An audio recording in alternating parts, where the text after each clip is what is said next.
Welcome to the Undefining Beauty podcast, a space to invite more beauty into our lives. I am Andrea Belluso, and on this podcast, I will have some very special guests and friends of mine to explore what beauty could be that we have not yet considered.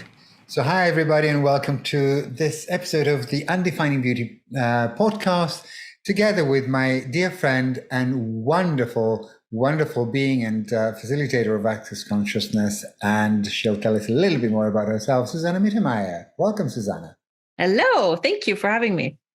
Thank you for being here. So can you tell us a little bit more about you so that we have a broader picture, because you're not just a CF, you're not just Susanna Mittermaier, you do a lot of other things.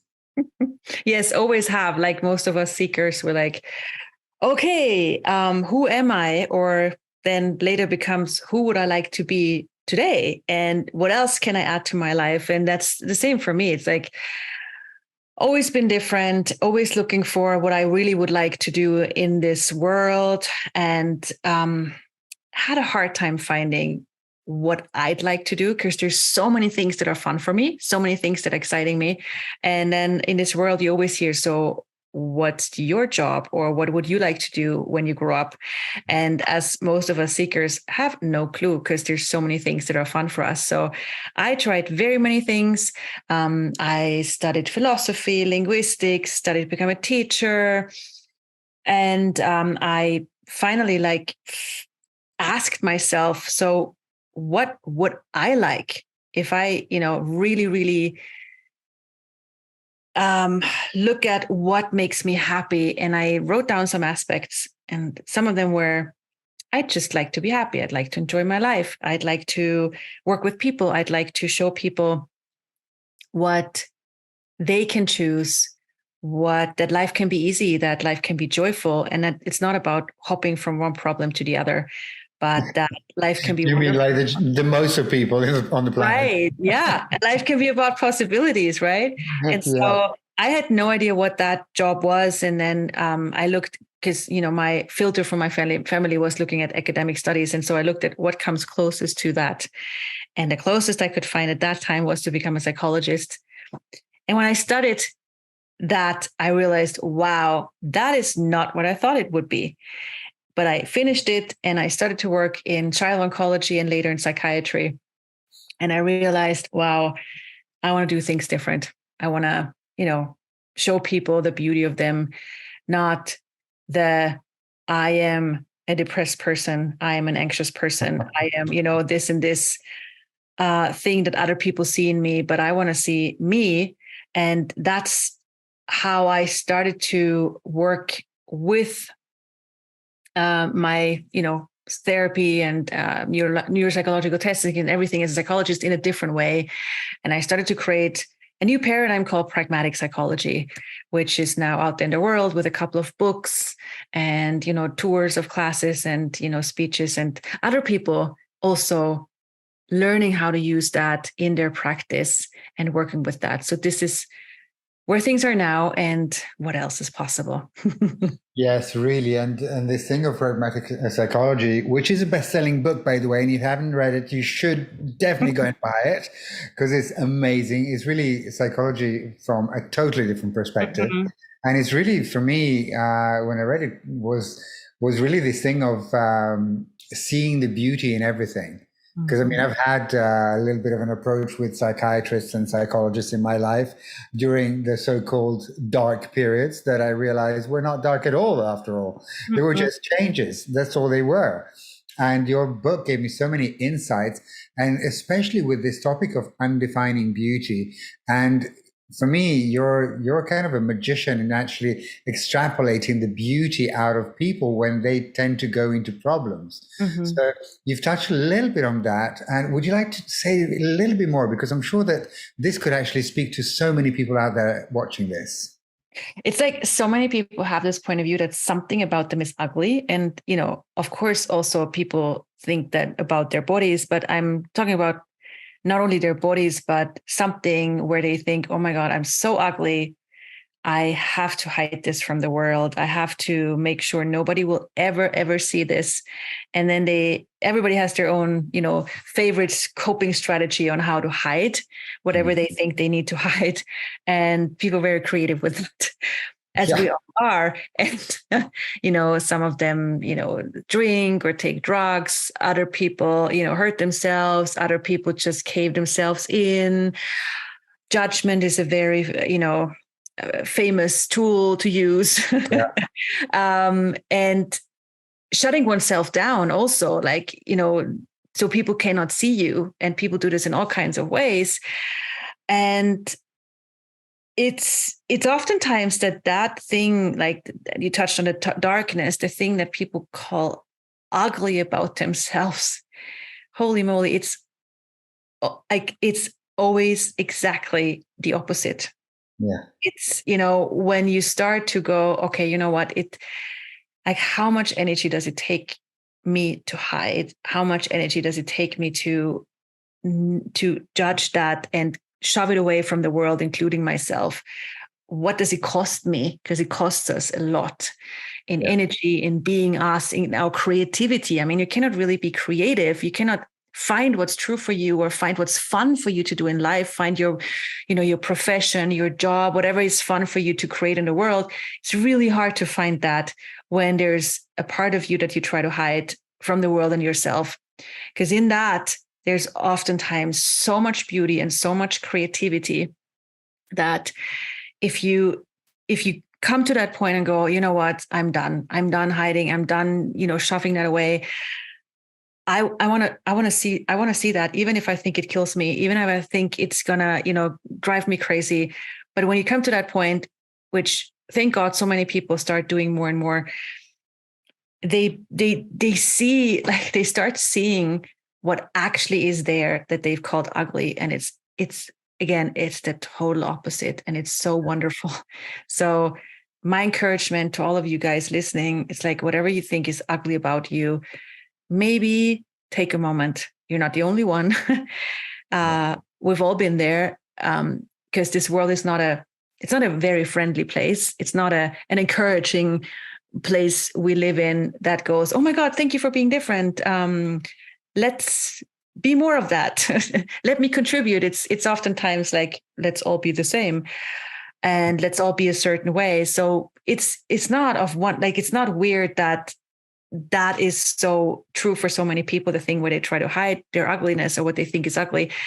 But again, if you listen to this and you're not the only one, and like, it's not as horrible as you think it is when you start looking at those parts of you and then go, you know what, I'm done judging myself. I'm going to just be with this, and I'm going to be with whatever I think is ugly. And I'm just going to, like, start with just saying hi to it. Like, look the monster in the eye and just go, hi.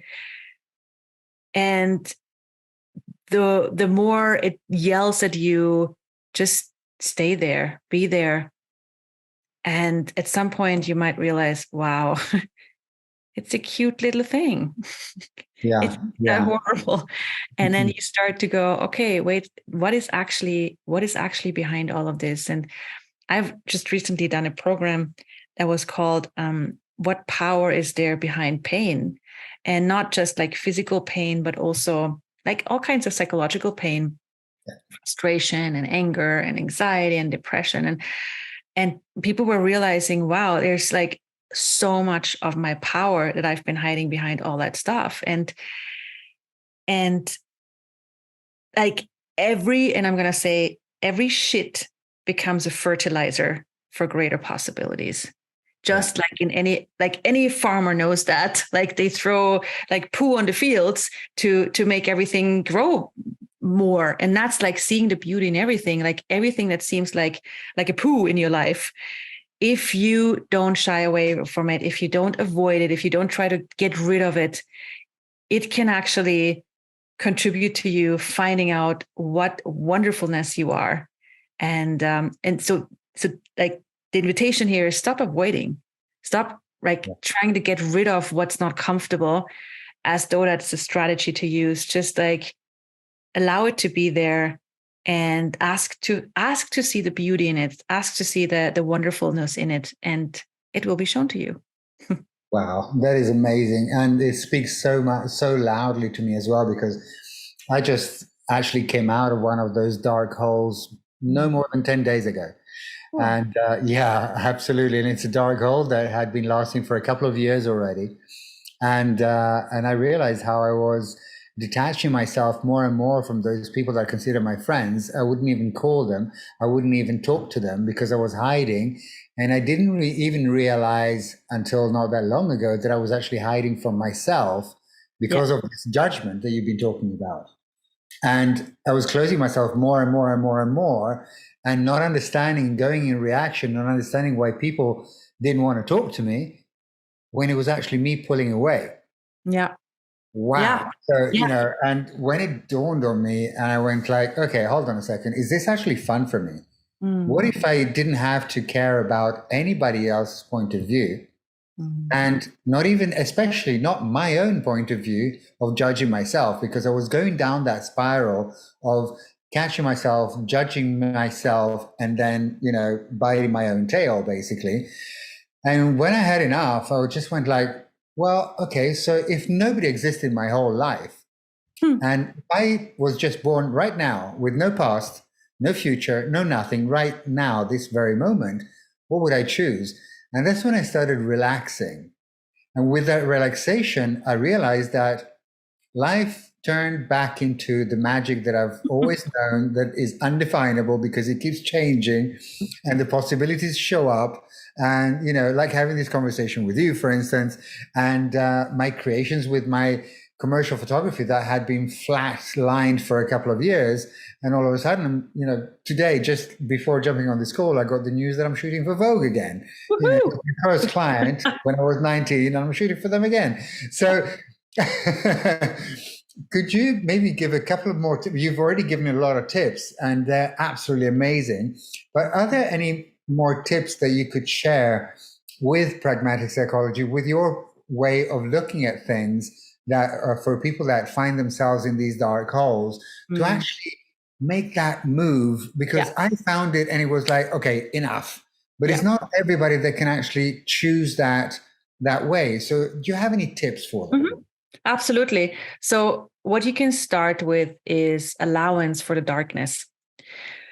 Because what people do is exactly the opposite. They don't have allowance for the darkness. They have judgment about the darkness. They think they're wrong for being in the dark hole. They think they should be happy and come on, be happy. And then they try to force themselves to be happy, which of course doesn't work. That's what I was trying to do, by the way, for 2 years. Exactly. But like the cool thing is darkness is not a wrongness. It's not a wrong place to be. Like allowance for darkness is in your life is where darkness is not about a failure. Because darkness is never a failure. Like darkness is just a part of everything. And if you allow it to be part of everything, then it can also lead to something different. Like it can lead you to the awareness that, oh, I actually might like to choose something different. But if you just judge the darkness and you think you're a failure, then you're stuck in the judgment. If you go, you know what, that's where I am right now. I'm in the darkness. What if it's not wrong? It's just something I'm choosing in this very moment. And it's just in this very moment. And then maybe you choose it in the next moment, and the next moment, and the next moment. But if you don't say, just because I'm choosing darkness in this moment, it means I will choose it for the rest of my life. Like people project it on their future. No, you just in these 10 seconds, in this moment, you're choosing darkness. Okay, so what? It doesn't mean anything. Like take out the significance of it, the meaning of it. It doesn't mean anything. It's just like, you know, when night falls after a day of sun, does it mean anything? Does it mean that the world is dark now? Does it mean someone is wrong or something is wrong? No, it just is nighttime and that's all. It's dark. It doesn't mean anything. So nature has this wonderful way of going, it's light, it's dark, it's light, it's dark. It doesn't mean anything. It's just the way things are. It's just like the cycle of things. And darkness, if you don't see it as a failure and you have allowance for it. It just is part of everything. And then when you relax and go, okay, you know what, darkness, I'm just going to allow that to, then it's very, very easy to shift into lightness again, or in some other colors, because, you know, life has so many colors. Everything has so many nuances of everything. You know, dark is actually a color that has every color in it. Yeah, exactly. Which is really interesting. And people never think about it, because dark is not like black is not an absence of color. It's actually the fullness of all color. of them together. Yeah, exactly. So, but if you look at this in your life, it's like, darkness and blackness is just where everything is available. So which color would I like to choose next? Wow. Maybe more color, maybe more black, maybe more black. Okay, in this moment, I'm going for pink, or I'm going for yellow, or I'm going for, and it's like when you have allowance, you suddenly go, everything is available. Everything is available for me in every moment, and no choice is wrong. Lightness is not right. Darkness is not wrong, and not vice versa. It's just like whatever I'd like to choose. And then life becomes about a buffet, which is a little bit challenging in the beginning, because we're so used to going, trying to find the right thing. And when you have allowance for darkness, you're like, oh gosh, there's a moment where you don't know what's right or wrong anymore. You don't know if you're making the right choice or the wrong choice. It's just a choice. And it's like, that's where you start to create your life. That is so beautifully put. And it reminded me a little bit when you were talking about when Jim Carrey said that when you're depressed, all you need is deep rest. And which is brilliant, because, you know, when we're depressed, we tend to sleep a lot and we fight that. And also, to round things up, is like seeing the beauty of the darkness, like you said, and that is so beautiful and so poetic as well. You know, that the fact that black is all the colors put together. So what color would you like to extrapolate more of? And maybe you'll choose more darkness or blackness or whatever you want to call it. And it's something that reminds me also of what Mr. Gary Douglas, the founder of Access Consciousness, told me one day when we were co-creating my specialty class, Undefining Beauty. And he said, beauty is receiving everything and everyone with no judgment, no projections, and no expectations. And that includes the darkness as well. So I get that if we are really listening to what you said here about the colors, about black especially, and allowing ourselves to be in that. And this might be a little bit challenging, but to actually enjoy that somehow, because I found myself actually at one point, you know, when I was getting tired of fighting the darkness or the depression or whatever you want to call it, I was like, okay, well, all right, I'm very tired because this is exhausting. So I'll rest. And then I got to the point of asking myself, well, if I keep choosing this, there must be something that I'm enjoying about this as well. Yeah. And what I found I was enjoying was actually the rest that I was fighting. So, I mean, this is not, you know, I'm not giving like the recipe or anything like that. I'm just, you know, and you've already shared so many tools to actually get out of that and extrapolate. So maybe, you know, we can all be creative and really invite something else with that. And so I don't have anywhere else to go with this, because you put it in such a beautiful way that it's like the crown on the cake. Thank you. Wow. Is there anything else that you would like to add to this? No, I think it's just wonderful. You know, life becomes so wonderful when you choose to let it all in and let yourself out and let it all be there without any point of view. Magic begins. True story. True story. Real magic.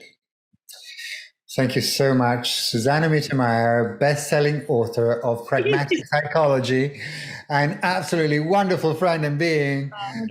Thank you for being on this podcast. And thank you. And you guys, I'll see you on the next one. Take care.